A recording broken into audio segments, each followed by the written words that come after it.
ಕುಮಾರಸ್ವಾಮಿ ವಿರುದ್ಧ ಈಗ ಕೇಸ್ ದಾಖಲಾಗಿರುವಂಥದ್ದು, ಜೊತೆಗೆ FIR ಕೂಡ ದಾಖಲಾಗಿದೆ. ಇದನ್ನೇ ಕಾಂಗ್ರೆಸ್ ಅಸ್ತ್ರವನ್ನಾಗಿ ಮಾಡಿಕೊಂಡಿದೆ. ಕುಮಾರಸ್ವಾಮಿಯವರ ವಿರುದ್ಧ ಕಾಂಗ್ರೆಸ್ ಹರಿಹಾಯ್ದಿದೆ. HDK ರೋಲ್ ಕಾಲ್ ಸ್ವಾಮಿ ಅಂತ ಕಾಂಗ್ರೆಸ್ ಕರೆದಿದೆ. HD ಕುಮಾರಸ್ವಾಮಿಗೆ ಟ್ವಿಟರ್ ಮುಖಾಂತರ ಕಾಂಗ್ರೆಸ್ ಟಾಂಗ್ ಕೊಡ್ತಾ ಇದೆ. ರೋಲ್ ಕಾಲ್ ಸ್ವಾಮಿ ವಿರುದ್ಧ FIR ದಾಖಲಾಗಿದೆ. 50 ಕೋಟಿ ವಸೂಲಿಗಾಗಿ ಜೀವ ಬೆದರಿಕೆ ಒಡ್ಡಿದ್ದಾರೆ. ಬೆದರಿಕೆ ಹಾಕಿದ್ದಕ್ಕೆ FIR ದಾಖಲಾಗಿದೆ ಅಂತ ಕಾಂಗ್ರೆಸ್ ಟ್ವೀಟ್ ಮುಖಾಂತರ ಕುಟುಕಿದೆ. ದೂರು ನೀಡಿದ್ದು ಸ್ವತಃ JDSನ ಪದಾಧಿಕಾರಿ. ಹಿಂದೆ ಕುಮಾರಸ್ವಾಮಿಯವರ ಮಾನಸ ಪುತ್ರ ಪ್ರಜ್ವಲ್ ರೇವಣ್ಣನೇ JDSನ ಸೂಟ್ ಕೇಸ್ ಸಂಸ್ಕೃತಿ ತೆರೆದಿಟ್ಟಿದ್ದ. ಈಗದು ಮುಂದುವರೆದ ಭಾಗ.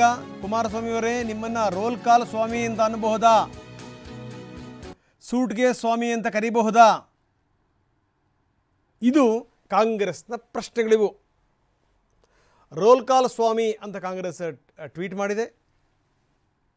ನಿಮ್ಮನ್ನು ಏನಂತ ಕರೀಬೇಕು ಅಂತ ಕೂಡ ಪ್ರಶ್ನೆ ಮಾಡಿದೆ. ನಿಮ್ಮ ವಿರುದ್ಧ FIR ಆಗಿದೆ. 50 ಕೋಟಿ ವಸೂಲಿಗಾಗಿ ನೀವು ಜೀವ ಬೆದರಿಕೆ ಒಡ್ಡಿರುವಂಥವರು. ಆ ಬೆದರಿಕೆ ಹಾಕಿದ್ದಕ್ಕೇ ನಿಮ್ಮ ವಿರುದ್ಧ FIR ದಾಖಲಾಗಿರುವಂಥದ್ದು. ನಿಮ್ಮನ್ನು ನಾವು ಏನಂತ ಕರೀಬೇಕು? ರೋಲ್ ಕಾಲ್ ಸ್ವಾಮಿ ಅಂತ ಅನ್ನಬೇಕಾ?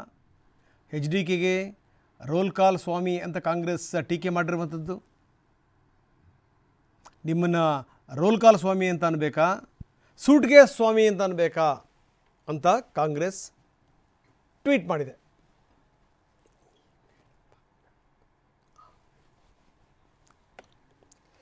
ಇದು ಅಂದರೆ ಇದಕ್ಕೆ ಸಂಬಂಧಪಟ್ಟಂಗೆ ದೂರು ದಾಖಲಾಗಿದ್ದು, ವಿಜಯ್ ತಾತ ದೂರನ್ನು ಕೊಟ್ಟಿದ್ದರು. ಅದರ ಆಧಾರದ ಮೇಲೆ FIR ದಾಖಲಾಗಿದೆ.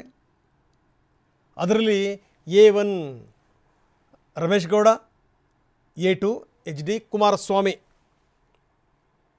ಇದಕ್ಕೆ ಪ್ರತಿಯಾಗಿ ರಮೇಶ್ ಗೌಡ ಇನ್ನೊಂದು ಕಂಪ್ಲೇಂಟನ್ನು ಕೊಟ್ಟಿದ್ದಾರೆ.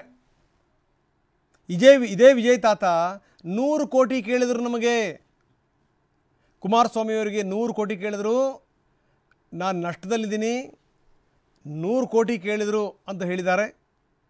ಇದಕ್ಕೆ ವಿಜಯ್ ತಾತ ವಾಪಸ್ ಕೊಟ್ಟಿರೋದು, ಅಲ್ಲ ಸ್ವಾಮಿ, ಯಾರಾದರೂ ಕೇಂದ್ರ ಸಚಿವರಿಗೆ 100 ಕೋಟಿ ಕೇಳೋಕ್ಕೆ ಸಾಧ್ಯನಾ ಅಂತ ಪ್ರಶ್ನೆ ಮಾಡಿದ್ದಾರೆ ವಿಜಯ್ ತಾತ.